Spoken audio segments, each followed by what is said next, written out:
सुनो, एक बात कहूँ, ये जो तुम लोगों की बातों को सुनकर डीमोटिवेट हो जाते हो, खुद को कम समझने लगते हो, सेल्फ डाउट करते हो, यही तुम्हारे 90% प्रॉब्लम्स का कारण है। वो सुना है ना, कुछ तो लोग कहेंगे, लोगों का काम है कहना। तो फिर क्या फर्क पड़ता है कौन क्या सोचता है तुम्हारे बारे में, लोग तुम्हें पसंद करते हैं या नहीं। देखो, कोई और तुम्हें पसंद करे इसके लिए तुम्हें खुद को बदलने की कोई जरूरत नहीं है। तुम जैसे हो वैसे ही रहो, और सबसे पहले अपने आप को एक्सेप्ट करना सीखो, जैसे भी हो। हाइट, वेट, स्किन टोन, ये सब कुछ बिल्कुल मैटर नहीं करता।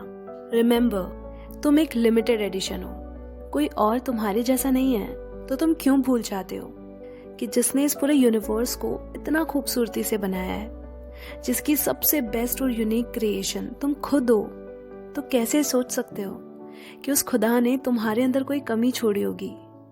हाँ, हम सब में खूबियां और खामियां दोनों ही होते हैं, जो हमें एक दूसरे से अलग बनाता है। फिर क्या जरूरत है किसी के जैसा बनने की। इनफैक्ट तुम्हें तो खुद का बेस्ट वर्जन बनना है। वैसे भी कुछ लोगों के लिए तुम हमेशा ही गलत रहोगे, तो कोशिश करते ही क्यों खुद को सही साबित करने की। अगर तुम गलत हो उनकी नजरों में, तो गलत ही सही। तुम जानते हो ना खुद को औरों से बेहतर। क्या इतना ही काफी नहीं है? अब हर किसी को खुश करने के लिए थोड़ी ना इस दुनिया में आए हो। अपने लिए भी जी कर देखो, अपनी खुशियों पर भी फोकस करो। फिर देखना, जिंदगी जिंदगी जैसे लगने लगेगी। अपनी जिंदगी की डोर किसी और के हाथ में मत दो कि कोई जब आए, जैसा चाहे वैसा खेल कर चला जाए। तुम इंसान हो, किसी के हाथ की कठपुतली नहीं। तो वो करो जो तुम्हें पसंद हो, वैसे ही जियो जैसा तुम जीना चाहते हो।